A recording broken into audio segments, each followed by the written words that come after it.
कहानी की शुरुआत होती है लूसी से, जो फ़ोन पर बात करते करते सामने रखी रेत गली को यूं ही सीधा कर देती है।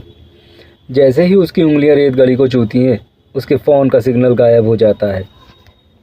पहले तो लूसी को लगता है कि शायद इस बड़े से महल जैसी लाइब्रेरी में नेटवर्क ठीक से आता ही नहीं है, मगर जैसे जैसे वो उस कमरे से बाहर जाती है, सिग्नल फिर भी नहीं आता है। तभी उसे महसूस होता है कि कुछ तो गड़बड़ है। आसपास लोग बहुत तेज़ी से चलते फिरते दिखते हैं, जैसे सब किसी जल्दी में हों।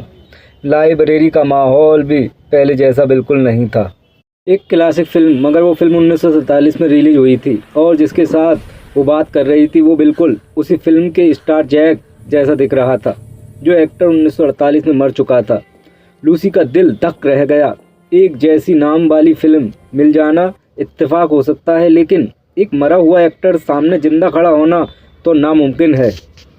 जैक अपने असिस्टेंट से बातें कर रहा होता है, और लूसी उसके हाथ में पकड़े शूटिंग शेड्यूल को झटपट लेकर वापस लाइब्रेरी में दौड़ आई।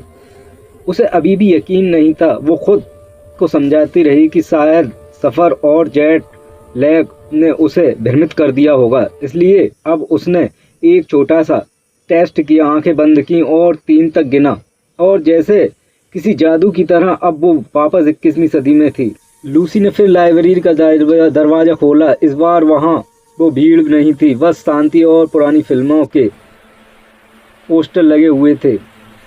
मेमोरियल जैसी चीज़ें लगी हुई थी। इसी पल लूसी ने सच्चाई मान ली कि वो सचमुच 1947 में गई थी। डरी हुई लूसी तुरंत अपने बॉस माइकल को फ़ोन किया और फ़्लाइट बुक करने को कहा, क्योंकि आपको बताते चलें कि वो यहाँ एक स्क्रीन राइटर के तौर पर आई थी, क्रिएटिव ब्लॉक टूर करने आई थी। माइकल ने उसके इस क्लासिक क्रिसमस फिल्म हिज मेरी वाइफ की असली लोकेशन, इस महल का टूर अरेंज किया था। सब ठीक था जब तक कि लूसी फ़ोन उठाकर लाइब्रेरी में नहीं चली गई थी, और बस यूं ही रेत घड़ी सीधी कर दी और समय बदल गया। जब उसने माइकल को ये सब बताया, उसने एक शब्द नहीं माना। उसे लगा लूसी बस बहाना ढूंढ रही है। उसे घर जाने से मना कर दिया। लूसी घबराहट में दोबारा लाइब्रेरी में घुसी। उसने सोच कर अंदाज़ा लगाया कि रेत घड़ी ही टाइम ट्रेवल का कारण है। थोड़ी देर बाद उसने रेत घड़ी पलट दी, और जैसे ही बाहर कदम रखा, अब वो फिर 1947 में थी। अब बहुत कम लोग थे, सभी पुराने ज़माने के कपड़े पहने हुए। वहीं डर के बावजूद वो अपने आप को संभालने की कोशिश करती रही। तभी एक गार्ड और एक महिला स्टाफ उसके पास आए। शायद वो किसी एक्टर को ढूंढ रहे थे, और उन्होंने लूसी को वही मान लिया। लूसी ने भी सिर हिला दिया और चुपचाप उनके साथ चल पड़ी। मेकअप रूम में पहुंचकर उसे पता चला कि सब उसे एक एक्टर समझ रहे हैं। अभी भागना मुश्किल था, इसलिए उसने साथ देना ही सही समझा। लेकिन सब तब बदल गया जब जैक ने उस पर ध्यान दिया। वो उसे डिनर पर बुलाने वाला था कि लूसी की नज़र उसकी घड़ी पर पड़ी। रेत घड़ी का टाइम लगभग ख़त्म हो रहा था। गार्ड ब्रेक पर जा चुका था। यही मौका था। लूसी दौड़ पड़ी। जैक बीच में आ गया, उसके सवाल पूछने लगा। लूसी ने घबराकर फिल्म के एंडिंग के बारे में बताया, वही वाली सीन जिसमें जैक और एक्टर एक साथ दिखते हैं।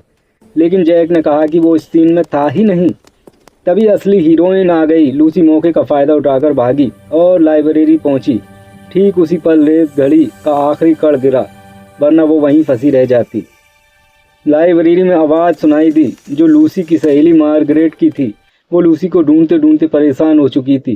शायद 1 घंटे जितना टाइम बीत चुका था। विंस्टन वहां आया, माफ़ी मांगी और बताया कि महल बंद होने वाला है। अब रात को अपने कमरे में लूसी सो नहीं पाई। जैक की कही बात कि वो एंडिंग सीन में नहीं था, उसे खाए जा रही थी। उसने दोबारा फिल्म देखकर चेक किया। जैक बिल्कुल नहीं था। एक स्क्रीन राइटर के दिमाग में यह रहस्य कांटा बनकर चुप रहा था।